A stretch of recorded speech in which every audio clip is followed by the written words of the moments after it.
Projekt repatriace síčka obecného a sovy pálené v Žilinském kraji v Slovenské republice vychází ze skutečnosti, že ta populace se v tomto území víceméně zhroutila, respektive jsou jenom zbytkové populace a je snaha o oživení těch populací.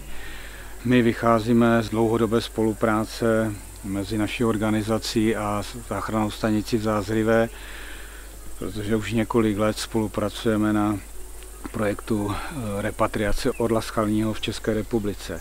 Tentokrát jsme to my, kteří dodáváme mláďata pro ty repatriační účely, ale nejenom my, ale i další náš partner, a to Zoologická zahrada v Ostravě. A v letošním roce jsme poskytli pro slovenskou stranu 20 mláďat síčka obecného a 22 mláďat sovy pálené. To je celkem dostatečné množství na ty lokality, které byly vybrány, a jak už jsem řekl, jde o lokality, kde bylo historicky hnízdění těchto druhů sov prokázáno a je poměrně velká pravděpodobnost, že se ty sovy v těch daných územích osídlí. Nicméně je předpoklad, že budeme vypouštět na těch lokalitách ještě v dalších 2–3 letech.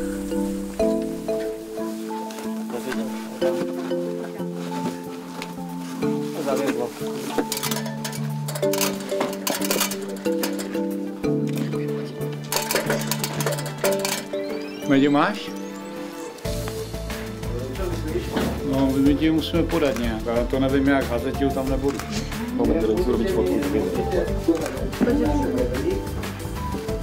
Jo, dáme žebřík, normálně postavíme a vyleze na žebřík jeden. Dobré, dobré. Bacha na to pletivo akorát, jo? Podat ti jednu?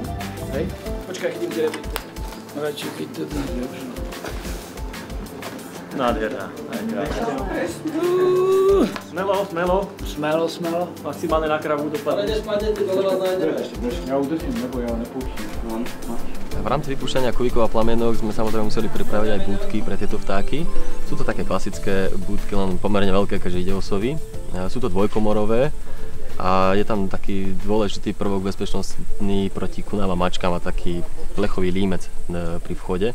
Vešali sme to na vhodných družstvách, ktoré sme si predtým po okolí pozisťovali, respektíve dozahrala vec aj stará literatúra, pretože kuvíky a plamienky sa na Dolnej Orave vyskytovali v 50–60 rokoch minulého storočia, len pomizli.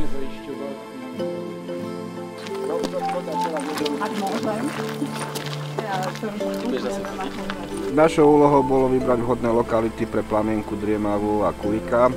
Vyberali sme ich na základe dlhodobých ornitologických pozorovaní, kde naposledy boli teda tieto druhy videné alebo hniezdiace. Jednalo sa hlavne o lokality v 3 okresoch: Liptovský Mikuláš, Martin a Žilina. Vytipovali sme celkovo 8 rôznych poľnohospodárskych družstiev, na ktorých sme mali garanciu, že nedôjde k nejakému poškodzovaniu vyvesených búdok, alebo prípadne, že tam nebude prebiehať deratizácia hlodavcov. To bola jedna z podmienok, aby sme tam tieto sovy mohli vypúšťať.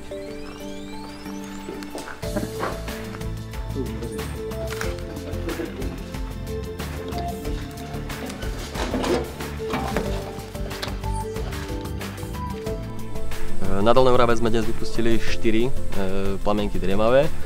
Oni ešte prakticky nie sú vypustené, sú umiestnené stále v budkách. Vypustím ich až večer, keď bude viac menej už tma. Ešte tam musíme doniesť potravu, aby tam našli večerne nejakú potravu. A vlastne následne bude monitoring.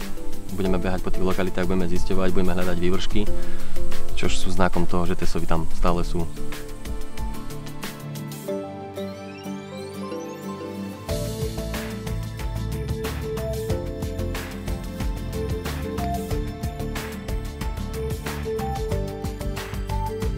Tento projekt je vlastne vyústením dlhodobej spolupráce medzi stanicami v Bartošoviciach a záchrannej stanice Zářivej. Celkovo očakávame, že výsledkom bude zahniezdenie týchto sov a vlastne to bude uzavretie tejto dlhodobej spolupráce medzi našimi stanicami.